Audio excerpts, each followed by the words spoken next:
Alien Elyra gave him his paralyzed daughter as a joke, but Kade saw her true potential. We begin on a battlefield, or more precisely, the aftermath of one charred soil, acrid smoke curling like spilled secrets across the plains, and silence hanging in the air like a held breath. Kade stands amidst it all, a lone human mercenary whose armor still smolders slightly at the edges. He didn't come here to play savior or hero. He came to get paid. But now instead of credits, he's staring down the punchline of some interstellar joke.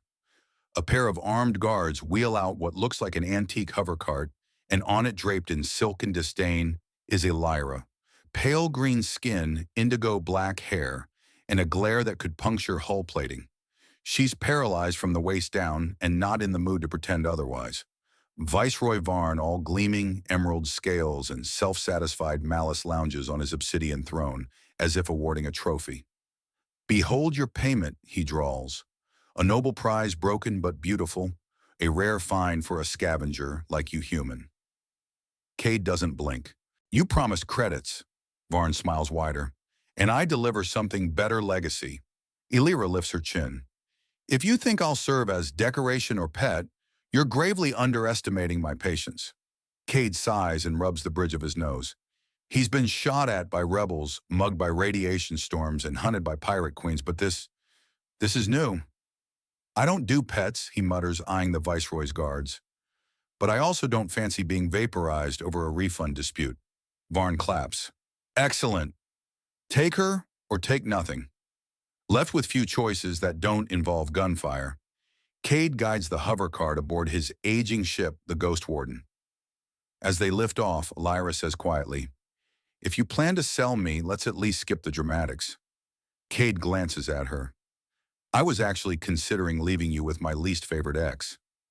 "But go on." "You want credits," she continues. "I have something worth a planetary treasury."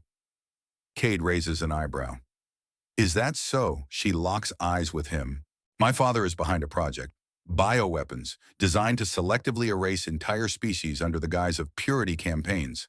I have the data, names, labs, coordinates." The silence inside the Ghost Warden shifts. Kade finally leans against the wall, folding his arms. "Say I believe you. Why come to me? Because no one else would risk angering Varn. Because you're desperate. And because you haven't tried to sell me yet." Her tone is cool, but there's a tremor, whether from fear, rage, or both is unclear. Kade snorts. "Flattery'll get you nowhere. But planetary treasury-level blackmail? Now that gets interesting." Their uneasy truce begins as the ship hums through warp corridors. Elyra's room, a retrofitted cargo hold, is filled with makeshift cushions, an ancient medical scanner, and more stubborn silence than furniture. She insists on using her arms to move everywhere, refusing help, and Kade stops offering after the third sarcastic comment. But he watches. He notices how her fingers tremble when she types in her passcodes, how she bites down on pain when the artificial gravity shifts, and how she stares out into the stars' lips, moving like she's counting each light. Late one cycle, during another meal of tasteless protein cubes, Aelira breaks the silence. "I was 12 when the paralysis started. Sepsis from a failed assassination attempt. Father called it genetic weakness. He meant inconvenient timing." Kade offers her a drink pouch. "Is he always this charming?" She snorts. "That was before he began designing a virus meant to liquefy spinal tissue in hybrid species." Kade nearly chokes. "Lovely. Does he do birthday parties too?" She smirks. "Only if you enjoy toxic fog and fascist monologues." He chuckles despite himself. There's something about her, some mix of razor wit and unflinching pride, that's more compelling than he'd like. As the ship nears the star-scraped borderlands of restricted space, Kade programs in a detour. "We're heading to station YD9X, he says. "You better not be bluffing about this data." Elyra doesn't answer right away. Then she says softly, "I'm not bluffing. I'm offering you the chance to do more than survive." Kade looks at her, sees the fire in her eyes despite the immobile legs, and realizes two things. One, he might be walking into the biggest mess of his mercenary life. Two, he doesn't actually mind. And somewhere deep inside, the forgotten coordinates of Space Station Y, D9X, flickers to life, its system sensing incoming company for the first time in decades. You won't be able to stop being curious. So before you get comfortable, take a moment to like the video and subscribe, but only if you genuinely enjoy what I do here. Docking at Station YD9X is like trying to land inside a haunted brain. The place pulses faintly like it's dreaming of better days, and every inch of metal seems to sigh with old secrets. Kade lowers the Ghost Warden into the hangar's skeletal arms, glancing warily at the flickering landing beacons. This place looks like it died twice, he mutters. Aelira doesn't flinch. Perfect for experimental medicine and deeply illegal neural tech. Trust me, no one does cutting-edge paralysis reversal in cheerful hospitals. As the ship's ramp extends with a hiss, they're met by a woman in a lab coat patched with heat-sealed tape and sarcastic badges. Dr. Riven, she introduces herself. You must be the idiot who brought the Viceroy's daughter here. Kade raises a brow. And you're the genius who answers distress calls from fugitives. Dr. Riven grins. Touché. Follow me before someone scans your heat signature and sends a kill squad. Inside the facility, sterile corridors clash with graffiti-covered walls and old bioprinters. Elyra watches everything sharp as glass, and Riven eyes her right back. She's got nerve, the doctor comments, literally and figuratively. Can you fix her? Kade asks. Riven shrugs. Depends what you mean by fix. This isn't a car. Elyra answers for herself. I want mobility, not miracles. That earns a nod. Good, strap in. The procedure uses a neural lattice implant, think liquid scaffolding, that grows into your spine and plugs into your central nervous system. Totally safe if you ignore the side effects, hallucinations, sensory overload, and the occasional unintended pregnancy. Kade does a double take. Back up, what rare Riven says casually. But the lattice interacts with certain reproductive systems in unpredictable ways. No one's tested it on her species. Elyra glares. Let's not jump to conclusions. But they jump. The surgery's a success. Elyra walks shakily at first, then, with the kind of pride that makes you forget she once couldn't stand. Kade watches her take her first steps and feels something shift in his ribcage. Something alarmingly close to admiration.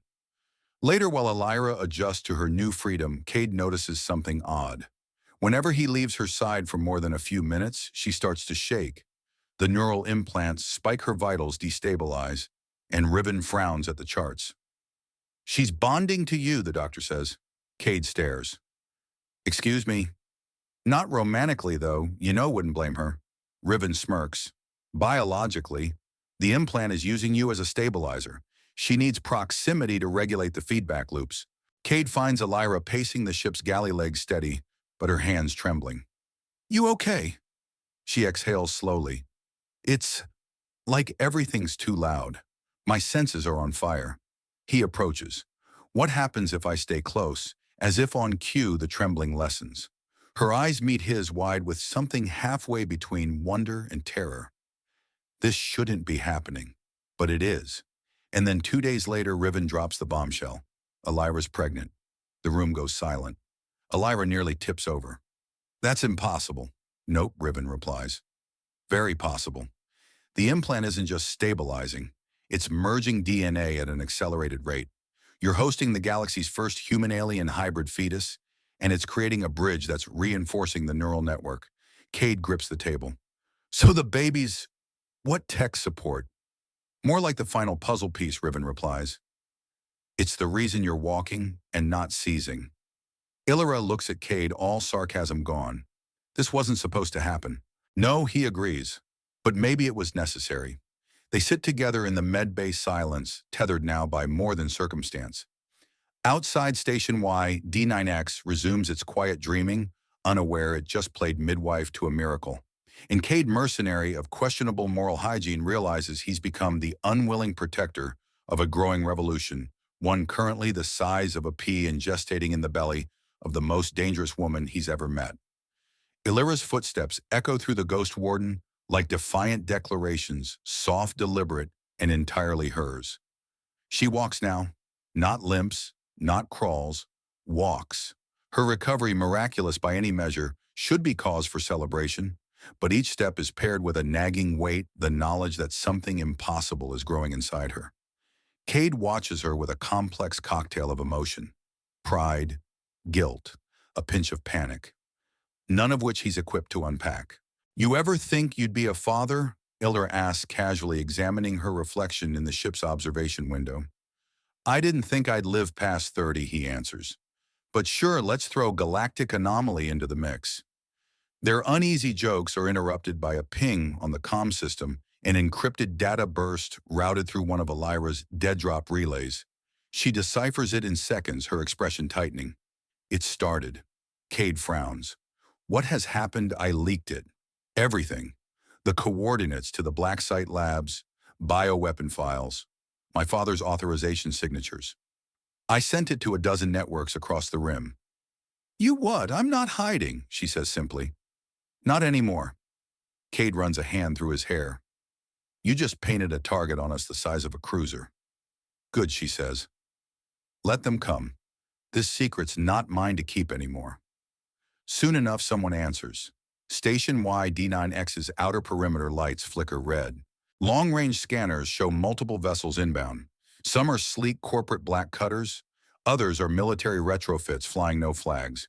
But all of them bear encrypted pings tied to House Varn. They found us fast, Kade mutters, prepping the Ghost Warden for emergency lift. Elyra's voice is calm. Because I wanted them to. We're not running. We're leading them somewhere else. We're neutral zone in the Star Belt. There's an old relay station. I can amplify my message from there. Make it impossible to be silent. He glances at her, then the small flickering monitor showing her fetal vitals. And if they catch us before that, then you leave me. Take the data, burn the rest. Not happening, Kade snaps. You're the reason this data means anything. She smiles, faint and real. I knew you wouldn't run. As they escape the failing station, Elyra's body begins to change again. The neural enhancements now feeding off the baby's signals create new pathways. Her reflexes sharpen. Her senses stretch. She hears warp pulses minutes before sensors detect them. Kade notices. You're different. She nods. The child's not just stabilizing me, it's fusing something deeper, like my brain's processing multiple channels at once. Kade watches her eyes flicker with preternatural awareness. Still feel like property, Elyra turns to him slowly. Now I feel like a prophecy, but the changes come at a price. Her need for proximity intensifies. When Kade moves more than a few meters away, her vitals spike dangerously. It's not just comfort, Riven had warned. It's a dependency. Physical contact is acting as a neural anchor. So now they sleep touching, eat elbow to elbow, coordinate maneuvers side by side, hands often brushing unintentionally, except it's never entirely unintentional anymore. One night as the Ghost Warden glides through an empty star corridor, Aelira breaks the silence. You know what's funny, she says, her head resting against his shoulder. My father thought giving me to you was punishment. Now he's chasing me like I'm the key to everything. You kinda are, Kade admits. Walking evidence. Living revolution. She smirks. And halfway through a miracle pregnancy. Don't forget that. Oh, believe me, he says, voice low, not forgetting. As the neutral zone approaches and the chase narrows behind them, Kade realizes something both terrifying and profound. He doesn't want to lose her. Not the rebel, not the weapon, not the sarcastic aristocrat with fire in her eyes. He wants the woman. And somewhere inside her, their child pulses with growing potential, the first fusion of species, of technology, of revolution. Together, they're becoming the thing no empire knows how to fight, a story too powerful to silence. The neutral zone in the Star Belt isn't much of a refuge. It's more like hiding in the middle of a galactic freeway with a sign that says, please don't run us over. But to Kade and Aelira, it's the only place left to turn their fleeing into a stand. The Ghost Warden docks with the derelict relay station, a sprawling cobwebbed artifact of an era when communication mattered more than control. Most systems are offline, but Aelira's fingers dance over ancient terminals with ease. Give me 15 minutes, she says. I can amplify the leak 1,000-fold. Kade eyes the empty starfield, his instincts crawling. You've got 10. While she works, he scans the ship's comms. Intercepted bursts from House Varn's fleet hint at something worse than just retribution. They've activated something called Protocol Helix, a deep clean mandate meant to destroy all biological evidence of forbidden tech. That means Aelira. That means the child. He storms into the relay chamber. We need to go, now. Elyra doesn't look up. No, I'm finishing this. You'll be dead before the upload completes. She finally turns to him, eyes glowing faintly with neural charge. Then make sure I live long enough. The screen blinks green. Transmission initiated. As the data packet launches into the void, a chill settles over the room. The signal is out. The message can't be unsent. And right on cue, the enemy arrives. 3 ships drop from FTL, forming a triangle around the relay station. Varn's personal cruiser leads them, its hull lined with ancestral markings and weapon ports that crackle ominously. Their hailing Kade mutters, "Your father." Elyra doesn't flinch. Patch him in.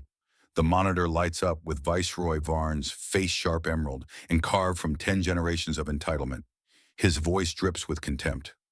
My daughter, still alive, against every effort. Sorry to disappoint, she replies evenly. You were supposed to die quietly. Instead, you embarrass this house with a public circus. Elyra leans forward. Your house is a lie built on corpses. I'm just flipping the lights on. Varn's gaze shifts to Kade. And you? Do you even know what she's carrying? Kade folds his arms. The future. And a solid right hook if you keep talking. The transmission cuts. No negotiation. No threats. Just weapons charging. We can't outrun them, Kade says. No, Aelira agrees, but we can outthink them. Her enhanced senses pick up a faint ripple energy signatures hidden within the relay station. Wait. There's something here. They trace it to a locked vault beneath the station's core. Inside prototype weaponry and defensive tech developed for a war that never came. Among the relics, a pulse field emitter strong enough to cloak a planet for 5 seconds, or a relay station long enough to escape. Elyra grins. We have our miracle. Kade gets to work wiring the emitter into the station's dying grid. Once this fires, we've got 5 seconds to jump. Then we aim for the drift wastes, Elyra says, naming a region so volatile it makes warlords break out in cold sweats. Where do all fugitives go to die? Where no one bothers chasing. The plan's set. As the enemy ships close in, Aelira clutches her abdomen, new feedback loops sparking from the fetus. They're adapting, she whispers. My body's changing faster than I can keep up. Kade touches her shoulder. Then we keep moving. Together. The emitter fires. The station vanishes from sensors. Alarms blare. Now Kade shouts, slamming the jump sequence. The Ghost Warden disappears into the void just as Varn's ships unleash a full barrage on empty space. Far from safety, deeper into chaos, Kade and Aelira float toward the drift wastes.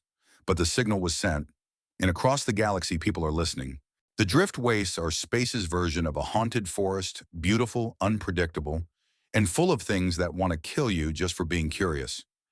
Kade has flown through war zones and pirate-infested trade routes, but even he keeps one hand on the emergency thrusters at all times. You know this place is where ships go to disappear, he mutters, watching the sensor map glitch out for the 3rd time in 10 minutes. Exactly, Aelira replies, her gaze distant fingers, trembling slightly on her lap. The safest place for us to be, ironically. The neural enhancement is changing her faster now. She doesn't just move like someone fully healed, she predicts. Her reflexes outpace Kade's own. She finishes his tactical assessments before he finishes speaking. But there's a cost. Her skin glows faintly at night. She hasn't slept more than an hour since they entered the wastes. Worse, her body keeps fluctuating surges of heat, synaptic feedback loops, and flashes of something like precognition. Kade finds her staring into space, mouthing words seconds before he says them. Elyra, he asks softly one night, kneeling beside her, as she hugs her knees in the dim lighting of the ship's lower deck. It's the child, she says, voice cracking. She's accelerating me. Wait, Aelira nods, a weak smile ghosting her lips. It's a girl. I can feel her thoughts already. Not words, but instincts. Intelligence. She's more. More. That word sits heavy in the air. Kade doesn't know what to say, so he reaches out, placing a hand gently on her back, and instantly her vitals stabilize. Her breathing events. Her neural signatures flatten into harmony. I don't think it's the tech anymore, she whispers. I think she needs you too. Kade tries to laugh, but it catches in his throat. Well, we're officially co-parenting an interspecies miracle in a haunted star zone. That wasn't in my 5-year plan. She chuckles faintly. Same. But their reprieve ends quickly. A distress signal pings from a nearby asteroid base, old code encrypted sent from someone who knows the Varn family's darkest records. Aelira deciphers it with ease. It's from a rogue research unit, she says. Scientists who went off-grid after refusing to build the bioweapons. They say they have a stabilization protocol for neural mutation designed specifically for cases like me. Do you trust them? Kade asks. No, she replies. But I believe them. So they follow the signal to a massive asteroid shielded in a tachyon mist, impossible to scan from orbit. The Ghost Warden tucks itself into a hidden bay. Inside the base is a patchwork of stolen tech, half-finished corridors, and brilliant minds held together by fear and caffeine. They're met by a woman named Dr. Lena Vale, sharp gray-haired with eyes that have definitely seen too much. I know who you are, she says to Aelira, and what you're carrying. Then you know what's at stake, Aelira replies, gripping Kade's arm as her legs weaken again. Vale leads them through the facility, pausing only when Aelira stumbles. The child is accelerating fetal neural integration. It's stabilizing the enhancement. But at this rate, she'll be fully aware before she's born. That's possible, Kade asks. In this case, Vale says gravely, it's inevitable. They prepare for surgery not to remove anything, but to reinforce Aelira's neural matrix, slowing the integration so her body can keep up. It's delicate, dangerous. Kade insists on staying. Their bond isn't just emotional, it's biological now. She stabilizes only when he's near. Elyra grasps his hand on the surgical table. If this goes wrong, don't, he interrupts. We're not doing that speech. She squeezes once, then just, hold on. The procedure begins. And for the first time in weeks, Aelira lets go of everything, control, pride, strength, and trusts someone else to carry her future. For 3 hours, Kade doesn't blink. He sits at Elyra's side, holding her hand, as machines hum and lights dance across neural diagnostics. Every now and then, her body tenses like a storm rolling under skin, and Kade feels it through his bones. Dr. Vile works with relentless precision, sweat lining her brow, as she adjusts the adaptive matrix interface. She's fighting the integration, she mutters. But not out of rejection. Instinct. Her mind's already reconfiguring to accommodate the child. How is that even possible? Kade asks, voice tight. The fetus isn't just a bridge, it's an amplifier, Vile explains. She's merging their neurobiology into a singular system. It's rewriting what we thought was possible. Kade doesn't fully understand science, but he knows one thing: every moment he stays close, the readings stay stable. The instant he lets go, alarms spike. He grips her hand tighter. Then comes the moment of silence, too still, too quiet. Alarms blare. Aelira's body spasms once. My heart rate's dropping, one of the assistants yells. Neural desync, Vale snaps. She's collapsing without feedback, Kade now. Without hesitating, he leans forward and presses his forehead to hers. Something crackles between them, not static, but a surge like old stars waking up. Aelira gasps, her eyes flying open, glowing bright gold. Then a second pulse light blooms from her chest, washing over the lab. Then stillness. The machines purr back to baseline. Vile exhales. She's stabilized. Later, when Aelira wakes, her voice is calm and sure. She's okay, she says. I felt her fear, her confusion. But I also felt you. Kade brushes a hand over her hair. You scared the hell out of me. I scare myself sometimes. In the hours that follow, Dr. Vale shares the new data. The child isn't just adapting, she's building new pathways. Neural evolution happening in real time. If this continues, she could become the most advanced conscious being in known space. Aelira stares at the scans. And every side wants her, my father, the council. She's a living weapon to them. Not if we get ahead of them, Kade replies. Which is why Vile offers something dangerous, a signal burst of the raw data to major galactic academic channels. An information bomb too detailed to deny, too important to suppress.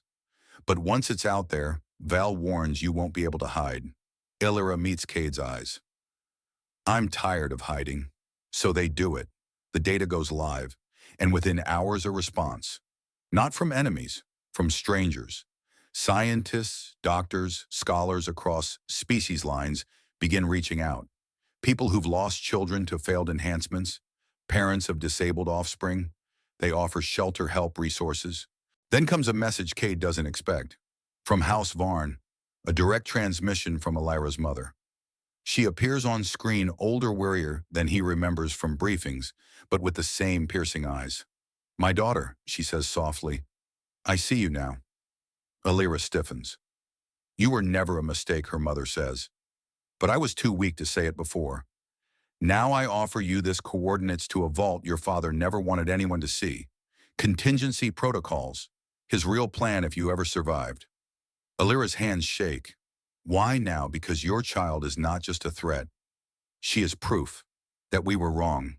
All of us." The screen goes dark. Kade speaks first. "Do we trust it?" Elyra exhales slowly. "No, but we follow it anyway. Because the vault might hold answers, weapons, or maybe the one thing they truly need, a future they can build on their own terms. The vault sits buried beneath the frozen dunes of Elyra, a planet so cold it saps the heat from even ion engines. House Varn used it for contingency storage, a paranoid warlord's end-of-days hideout, unreachable, unless you had the exact temporal key code embedded in Varn family DNA, which Aelira inconveniently does. "This place is a nightmare," Kade mutters as the ghost warden hisses into a landing crater. The wind sounds like it wants to sue you for emotional damage. Aelira chuckles despite herself. "Welcome to my childhood's vacation home." The vault itself is hidden beneath an obsidian obelisk, its tip barely poking through the frost. The surface scans don't show any power readings, but the moment Aelira approaches the ground, pulses faintly beneath their feet, like something is waking up. The entrance unfurls with a mechanical groan, layers of ancient security protocols sliding apart like some vast puzzle box. "I hate how cool that is," Kade admits. "Still don't trust it." Inside, the vault's corridors glow with soft amber light. Everything is impossibly clean, like it's been frozen in time. Aelira walks slowly, one hand brushing the walls as if remembering old ghosts. Then they reach the core chamber.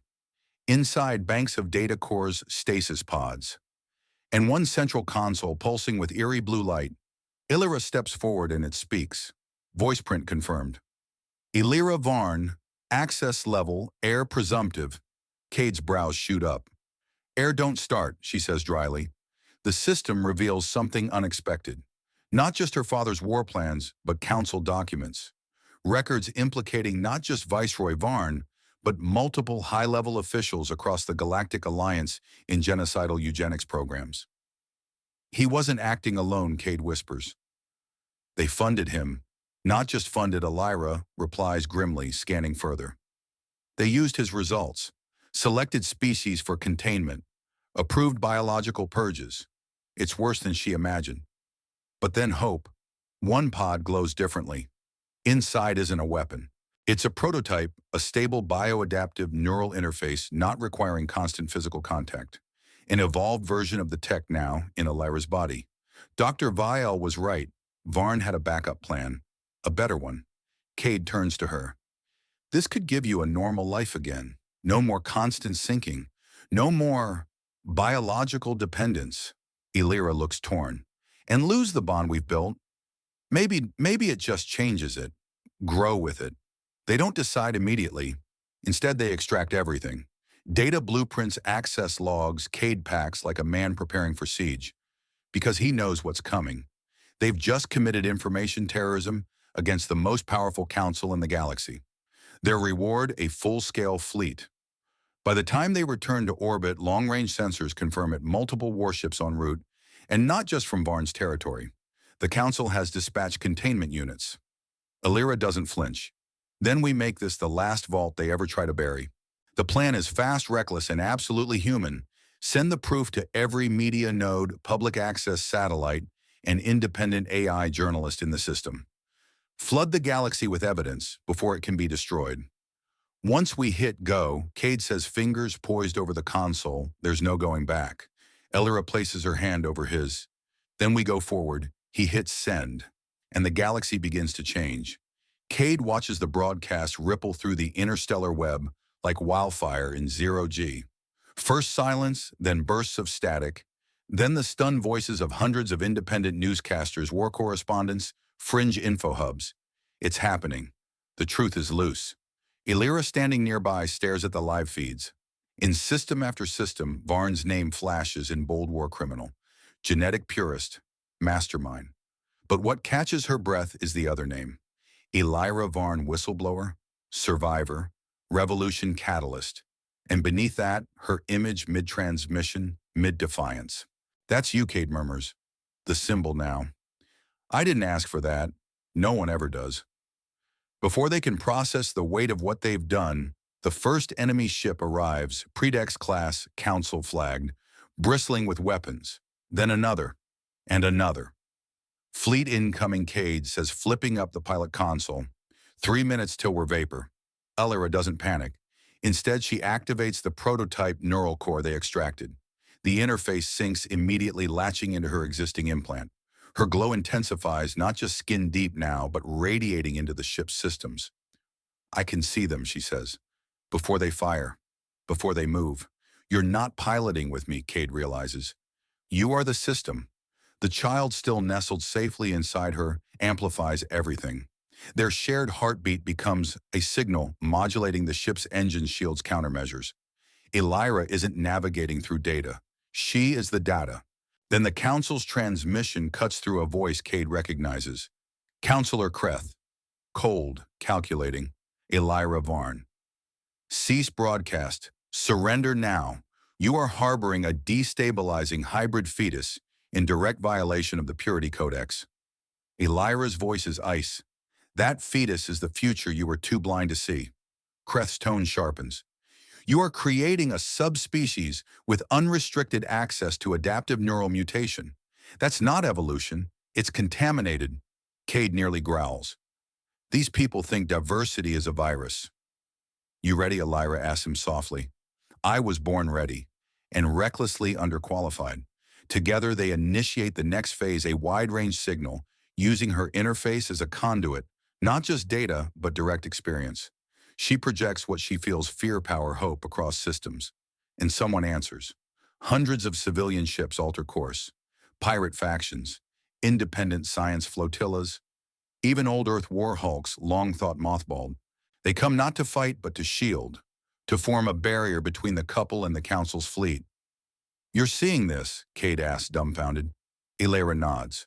We're not alone anymore. But the council doesn't retreat. They fire. The space around Elyra explodes into chaos. Aelira directs every countermeasure through the Ghost Warden, weaving between missiles, dodging kinetic blasts.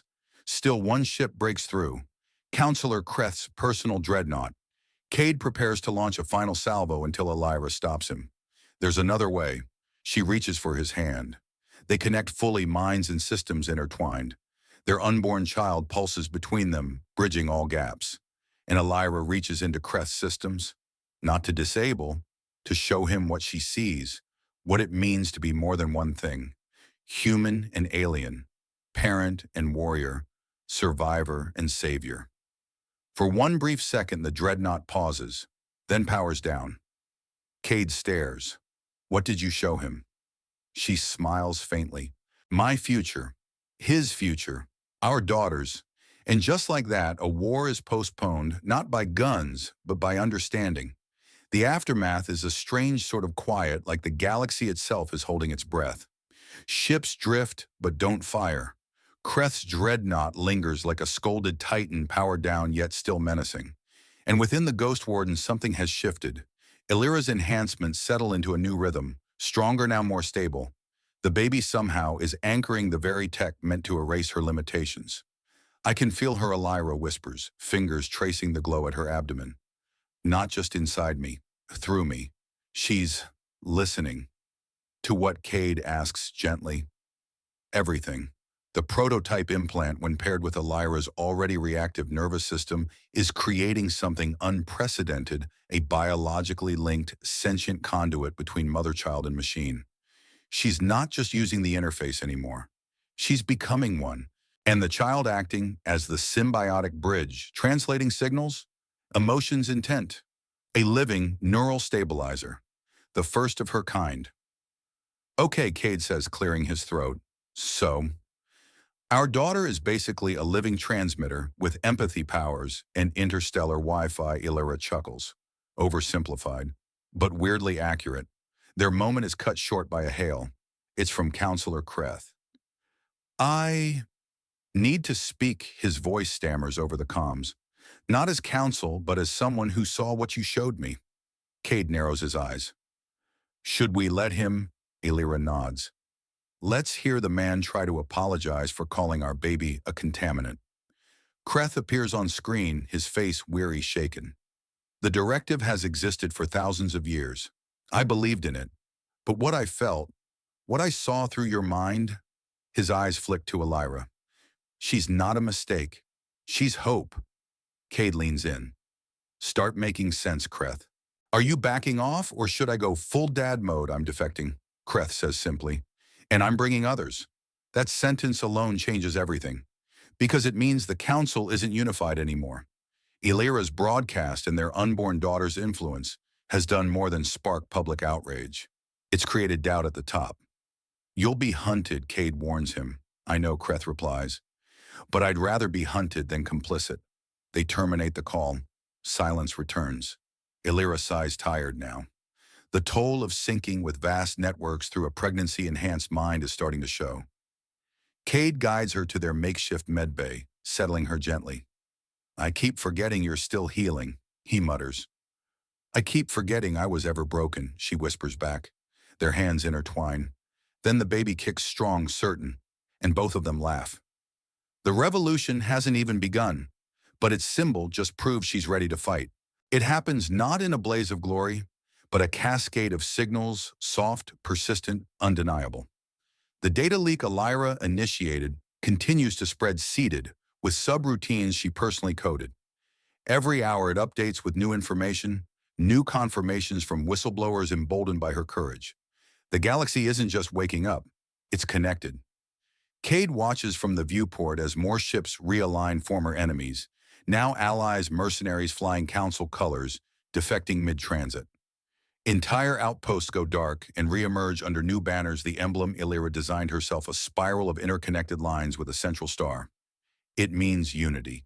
Yet even with cracks forming in the old power structures, the hardest part remains. Her father, Viceroy Varn.